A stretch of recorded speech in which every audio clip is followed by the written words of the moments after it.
Kalau gini apa kita all in aja nih ya? Cacing-cacing naga-naga nih, karena kan hype banget nih Sam. Kita ingin update nih, nggak jauh-jauh dari green energy dan specifically waste to energy atau sektor sampah Sam. Dengan insentif ataupun skema-skema sampah yang lagi hype sekarang, lagi ramai sekarang, masih ada nggak sih peluang yang kita bisa manfaatin sebagai investor dari sektor ini? Ya, yang kita ngomongin lingkungan kan nggak cuman karbon doang ya, tapi yang di darat gimana? Jangan yang di udara doang gitu. I think ini ada satu informasi yang menarik yang mungkin orang tahu-tahu nggak tahu. Oke. Orang kok gitu fokus bakar sampah, yang ngambilin sampah nggak dapat insentif. Iya, betul. Apakah this is the end sampai sini doang? Rasanya belum tentu.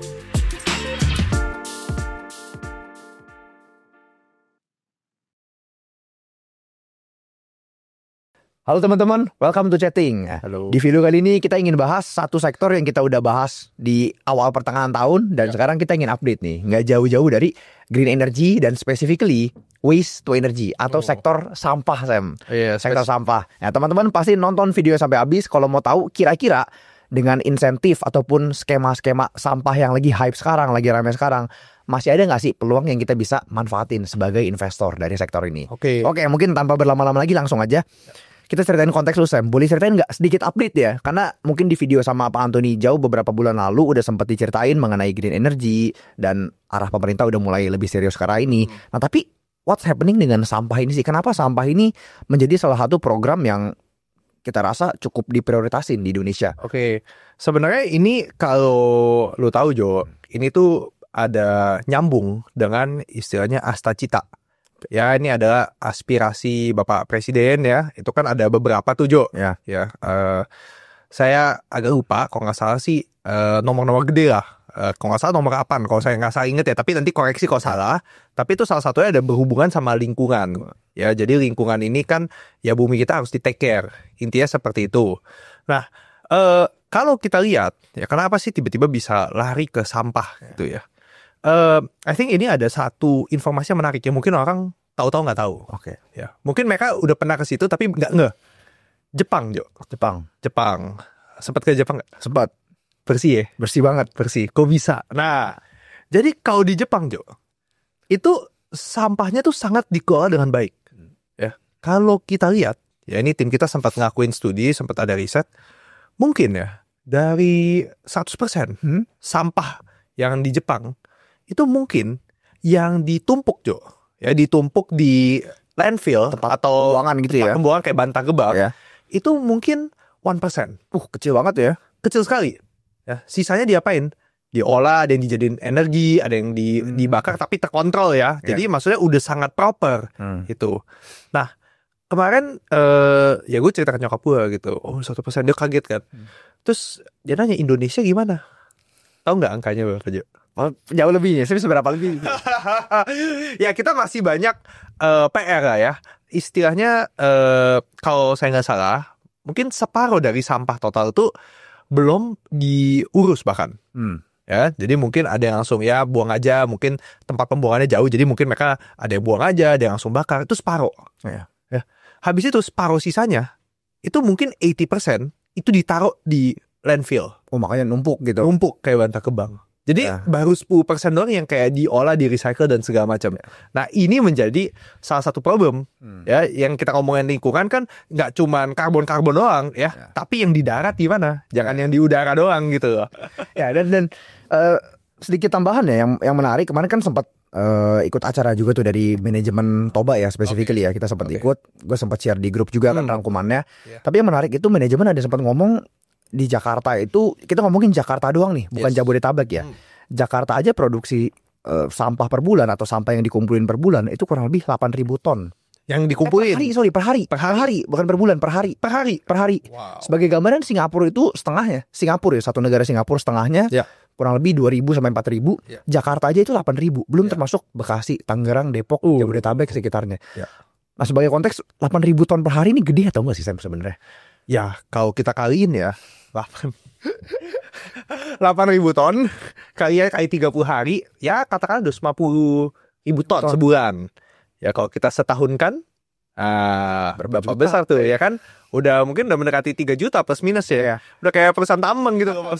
Volume produksi. Iya. Itu baru Jakarta loh ya. Jakarta. Kita ngomongin Jakarta. Oke, Ya di mana? Yang dimana yang kita dulu bilang berarti dari 8.000 per harinya masuk nih ya dari Jakarta. Mungkin yang benar-benar keolah below 20% ya, benar-benar diolah kan. Exactly. Makanya Bantar Gebang itu numpuk banget, udah kayak gunung coy. Iya, Waktu itu gunung. ya teman gue ada yang ke sono itu tuh udah numpuknya gila banget lah. Lu mau ke sana? Enggak sih. Belum lah, nanti ya. Mungkin ngeliat dari luar Ya, ya. mungkin one day ya. Tapi nggak usah dari itu pun kita udah tahu bahwa ini kondisi yang sebenarnya pasti one day akan menjadi masalah kita. Ya. Sooner or later akan menjadi masalah kita. Makanya kalau lu baca Jo di salah satu diary Danantara. Jadi Danantara tuh kalau di LinkedIn itu suka kayak ada bikin sharing cerita gitu. Dan salah satunya dia bikin kayak posting tentang sampah. Dia bilang ya sebenarnya tesnya cuma sih kayak mau urus sekarang atau mau kita warisin ke anak-anak kita ya. Udah, hook dia cuman gitu. Gue kayak, oh iya benar. Agree sih, ini cuma tinggal masalah waktu. Ya. Nah, tapi yang menarik ini Sam. Jadi kita sama-sama setuju this is a problem nih, harus di-solve kan. Betul. Nah, permasalahannya gimana kenapa Jepang bisa mengolah itu dan Indonesia hingga sejauh ini belum terlalu bisa mengolah itu. Kalau kita cek, ya itu memang karena ujung-ujungnya kan sampah harus entah diolah ataupun diolah pun menjadi bahan bakar untuk jadi energi gitu kan. Untuk misalnya perusahaan semen atau jadiin bahan bakar. Permasalahannya ketika mereka membangun suatu pembangkit listrik tenaga sampah ini, angkanya tuh nggak masuk. Oke. Nah ini yang lagi rame. Jadi teman-teman kalau misalnya ada yang ngomong kita kan sering ngomong perpres segala macam. Mungkin teman-teman baca di berita, oh ya Toba ada mau revisi perpres membangun pembangkit. Nah sebagai konteks, perpres yang lama itu tuh mereka dikasih hadiah gitu ya, atau dikasih tarif 13 sen per kWh. Plus ada yang namanya tipping fee dari Pemda. Nah sekarang ini tuh lagi ada mau diubah skemanya, lagi digodok. Kalau kita baca berita nanti bisa ditampilin di sini. Dimana dari yang sebelumnya ada tipping fee itu kita ibaratin bonus lah dari Pemda. Itu nggak dikasih lagi, melainkan semuanya udah all in cost, all in price gitu ya, di 20 sen per kilowatt hour. Ya, jadi otomatis harga jualan naik. Dari yang sebelumnya katakanlah mereka 1 ton sampah diolah bisa jual 13 sen, sekarang bisa jadi 20 sen. Dan berdasarkan pengolahan 1.000 ton sampah per hari, angka 20 sen per kilowatt hour itu udah masuk. Nah, sebagai investor ini kan lagi rumor rame banget nih, lagi isu rame. Makanya saham-saham Toba ya, Oasa katanya mau bangun PLTSA, MHKI yang pengolahan sampah itu naik gila-gilaan, naik 100% mungkin dalam kurun waktu 6 bulan belakangan ini. Berarti gue habis ketemu satu lagi yang belum disebut tadi. Oh, tapi mau disebut? Jangan, itu tadi lo. Cerita dulu ke kita dulu. Kita dulu. Oke. Nah, dari saham-saham ini ya udah naik nih. Satu lagi belum naik Sam berarti. Naik nggak naik? Nggak boleh sebut lah. Jangan nanti ya. Intinya ada yang belum disebut. Gitu. Oke, ya kita bahas yang umum aja dulu. Yang umum aja. Toba, Oasa, MHKI ini tiga-tiganya itu bisa dibilang naik gila-gilaan dengan adanya sentimen perubahan perpres. Nah, dari kacamata investor ya, balik lagi kita kan sebagai value investor, dengan adanya perubahan seperti ini, saham naik gila-gilaan, hype-nya gila-gilaan. What should you do, Sam? Oke. Yang pasti tidak FOMO. Tidak boleh FOMO ya. Kita prinsipnya tetap sama, teman-teman. Ya, ini kita mencari perusahaan-perusahaan yang under value ya. Kalau misalnya dalam kasus seperti ini, saran gue ada kita coba pelajari dulu bisnisnya, pelajarin dulu prospeknya, evaluasi dulu, emang ini bisa menghasilkan uangnya berapa Jo? Baru nanti kita bandingin dengan kira-kira valuasi saat ini tuh berapa. Ya, jadi PR buat teman-teman, kalau yang mau mempelajari industri baru ini, coba dipelajari dulu bisnisnya. Jadi jangan langsung ke valuasi, jangan langsung ke saham. Kebanyakan orang langsung jumping mau ke kesimpulan. Nah ini bahaya. Kita selalu ngajarin ya pokoknya belajar dulu biar tahu apa yang dibeli, biar paham. Ya ini bukan rekomendasi, makanya kita bilang pelajarin aja dulu. Ya cocok nggak cocok itu belakangan.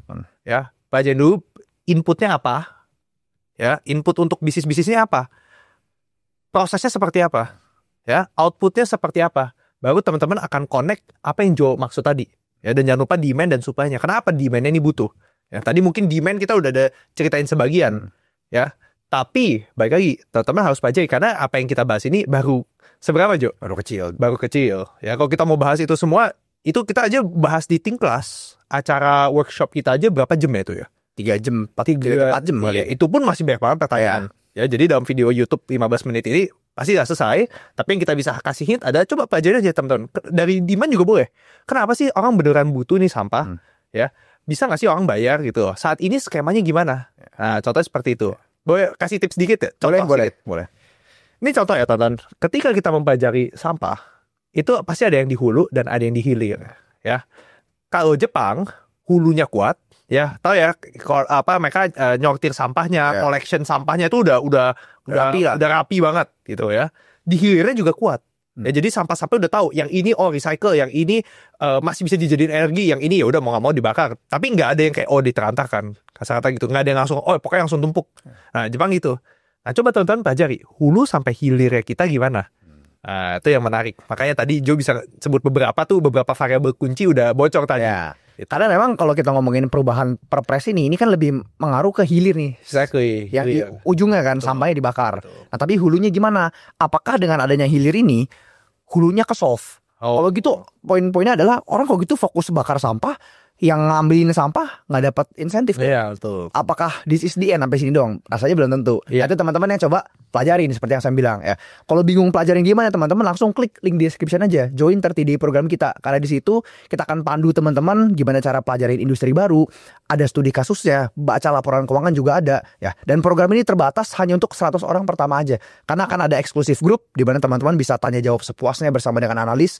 Jadi kita benar-benar ingin pastiin untuk membimbing teman-teman ya. Sekali lagi ini program terakhir Think di tahun 2025. Teman-teman bisa klik link di description kita, Think 30 Day Investment Program. So pastiin teman-teman, investasi terbaik adalah investasi ke diri kita sendiri.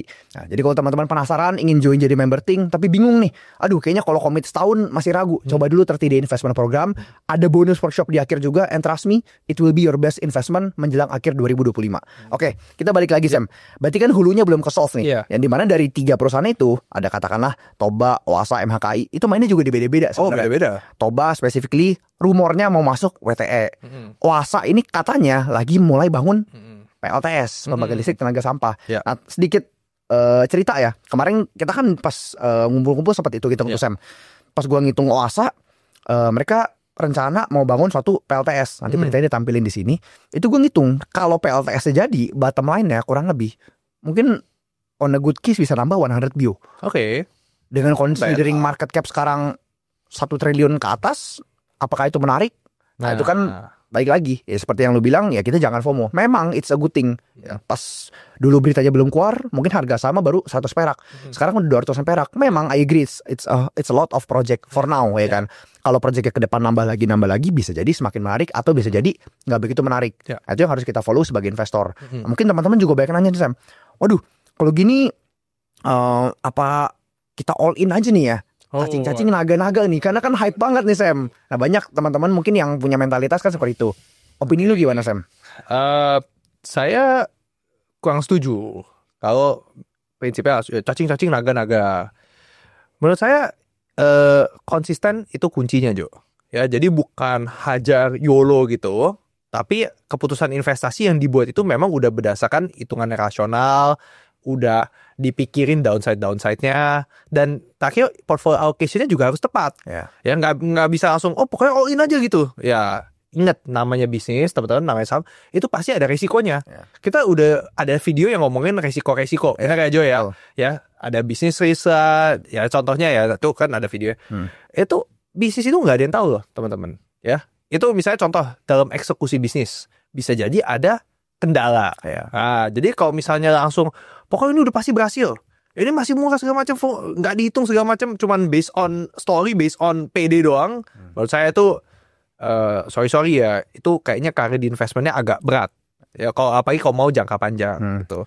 Ya kan, makanya tadi yang gue bilang, what we should do ya kita benar-benar harus pelajarin, kita paham, kita punya framework investasi yang solid, dan framework investasi itu tidak berubah dengan ya perubahan-perubahan ya industri, perubahan tetap sama prinsipnya, margin of safety, pelajari bisnisnya, ya beli yang under value, dan itu yang akan buat kita selamat. Ya, itu. Tentu ini dari kacamata investor ya. Kadang tapi seringkali juga jujur ya, mungkin teman-teman kita sekalian cerita di sini, ya seringkali kita sebagai investor ketika kita jual sahamnya karena kita rasa udah mencapai nilai wajar, dia naik lagi banyak. Dan itu sebenarnya kita contoh terjadi di let's say PBSA Sam. Ya kan, ini out of context dikit ya, tapi kita sebagai investor gimana menanggapinya ya so be it. Karena kan kita melakukan decision beli atau jual bukan berdasarkan harga, melainkan karena reasoning kita. Kita beli perusahaan bagus di harga murah, dan sama halnya seperti perusahaan-perusahaan sampah yang lagi hype sekarang. Kalau misalnya tarif 13 sen mereka boncos. kalau tarif 20 sen mereka untung. Berarti should be cost-nya ada di sekitar 13 sampai 20. Ya. Should be kan. Ya. Mungkin somewhere between 15 sampai 16. Kita anggap tengah-tengah aja 15 gitu. Ya teman-teman bisa hitung kalau ada perusahaan tersebut mau bangun pembangkit sekian megawatt, ya kita hitung aja harga jualnya 20 sen, cost-nya anggap 15-16 sen. Berarti kan untungnya 4 sen Iya. kilowatt hour. Ya, Tinggal kita kaliin. Ya Iya. kira-kira potensial revenue berapa, potong beban yang lain, ya net profitnya kurang lebih berapa. Betul. Nah, lalu kemudian kita bandingin dengan market cap-nya. Katakanlah, oh ada perusahaan mau bangun project sekian by 2027, misalnya 2 tahun ke depan. Iya, Let's say. targetnya 2000 ya segitu. 27-28. Ya, Kita lihat, oke kalau ini beneran jalan, kira-kira bisa nambah labanya berapa, dan dengan valuasi saat ini, itu masih masuk bakal atau enggak. Inilah kurang lebih mungkin yang kita sebagai investor harus terus lakuin ya, Sen. Despite apapun sahamnya. Betul, exactly. Dan ada satu yang tadi Jo belum ceritain bahwa bisnis yang di Waze ini belum tentu itu satu-satunya bisnis mereka, Jo. Ya. Ya kan? Jadi kalau mereka misalnya ada 2 lini, ada 3 lini, ada 4 lini, itu juga kita harus perhatikan. Ya. Karena in the end waktu kita beli bisnisnya, kita belinya sepaket. Semuanya, exactly. Ya kalau misalnya contoh nih, ada perusahaan yang, ada bisnisnya di Singapura, terus masih ada tambang juga, ya itu juga kita jangan lupa pikirin. Ya jangan lupa itu juga dievaluasi. Nggak semua serta-merta cuma karena, si WTE ini doang. Contoh ya misalnya Toba ya. Itu di Singapura, setahu gue ya Jo, itu bukan kuatnya di hilir, tapi lebih kuatnya di hulu. Collectionnya. Di collectionnya, mungkin pasarnya 40-50% yang gue dengar gitu. Jadi itu juga kita harus perhatikan, ya itu udah di depan mata gitu ya. Jadi ngitungnya juga gak gitu susah sebenarnya. Nah, jadi mungkin sekilas ya video dari kita, teman-teman pastiin kalau yang lagi tertarik atau ikut-ikutan hype dari saham-saham sampah ini ya, sampah menjadi emas. Tagline aja ya. Pastiin ya memang kita merasa jujur ini suatu sektor yang menarik karena sektor baru, potensinya juga ada. Sampah di Indonesia seperti yang tadi saya bilang itu besar banget. Potensi kalau diolah proses dengan baik itu besar banget. Tapi ingat jangan FOMO. Always assess ya sebagai investor yang bijak kita mau membeli bisnis. Dan pada akhirnya sektor yang hype, perusahaan yang bagus, kalau kita belinya kemahalan juga belum tentu jadi investasi sebagus. So, thank you teman-teman. Pastiin teman-teman kalau mau belajar investasi lebih lanjut, langsung aja klik link di description kita karena kita adain 30 day investment program hingga 1 November, akhir Oktober. Jadi teman-teman kalau mau daftar langsung klik link di description kita karena kuotanya itu hanya terbatas untuk 100 orang pertama aja. Thank you teman-teman. See you on the next chatting. Bye.